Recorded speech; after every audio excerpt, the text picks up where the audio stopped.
In a world with four nations, each of which can bend an element, water, earth, fire, or air, an earthbender tries to get a message to the Earth King regarding the Fire Nation's plan to attack the Earth Kingdom. But he is captured and is taken to meet Fire Lord Sozin, who informs him the attack on the Earth Kingdom is meant to be a distraction before being executed. At the Southern Air Temple, 12-year-old Aang is told by his friend and mentor, Monk Gyatso, that he is the Avatar, the one person capable of bending all four elements. Afraid of the responsibility he now has as the Avatar, Aang decides to take a ride on his Sky Bisonapa to clear his mind.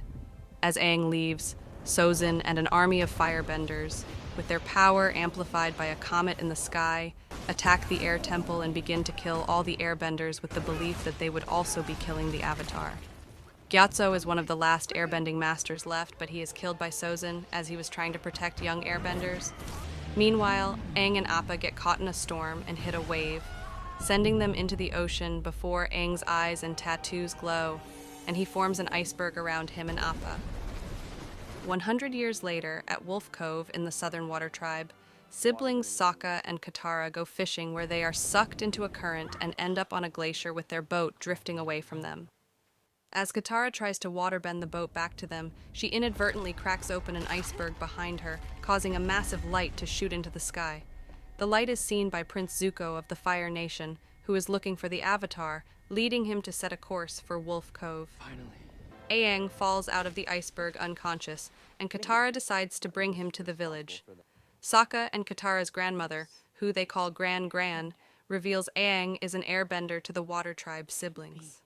When Aang wakes up, he calls for Appa, who arrives at Wolf Cove, and Gran tells him he has been in that iceberg for 100 years, and that the Fire Nation has waged war on the world.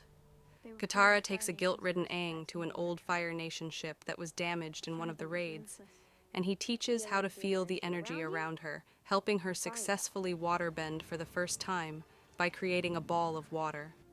She drops the ball of water when she sees Zuko's ship approaching the Wolf Cove.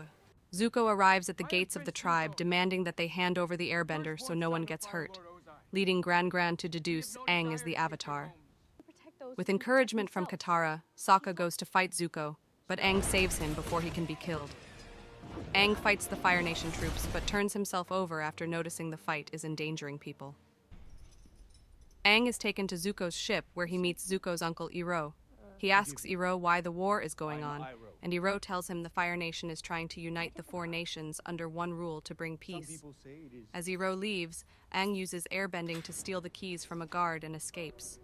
Katara tries convincing Sokka to help rescue Aang, but Sokka is already on board with the idea.